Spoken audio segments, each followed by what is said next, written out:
राडेगावमध्ये मनसेची incoming पाहायला मिळते आहे। आगामी स्थानिक स्वराज्य संस्थांच्या निवडणुकीच्या तोंडावर महाराष्ट्र नवनिर्माण सेनेने राडेगाव तालुक्यात अत्यंत महत्त्वाचा राजकीय प्रवेश घडवून आणला आहे। मनसेचे जिल्हा उपाध्यक्ष शंकर वरघट यांच्या प्रभावी नेतृत्वामुळे पक्षामध्ये इन्कमिंगचा धडाका कायम असून याच क्रमात वरद जिल्हा परिषद गटातील भीमसेनपूर येथील विद्यमान सरपंच, उपसरपंच, ग्रामपंचायत सदस्य आणि मोठ्या संख्येने युवकांनी महाराष्ट्र नवनिर्माण सेनेचा झेंडा हाती घेतलाय।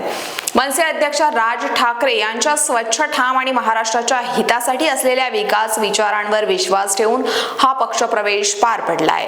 भीमसेनपूर ग्रामपंचायतीमधील विद्यमान सरपंच विमल देवनारे, उपसरपंच दीपक शिले, सदस्य शालिक देवनारे, मनोहर जुबगर, गंगूबाई माहे तसेच माजी सरपंच माणिक आजीकर आणि सदस्य अभिमान शिंदे यांनी मनसेमध्ये प्रवेश केला। या प्रमुख नेत्यांसोबतच अंकुश देवनारे, गणेश नागासे, भीमराव अंजीकार, अजय मेटकर, उत्तम कोरजरे यांच्यासारख्या अनेक उत्साही युवकांनीही नवनिर्माणाचा संकल्प करत मनसेमध्ये प्रवेश केलाय। नरेश राऊत, यवतमाळ।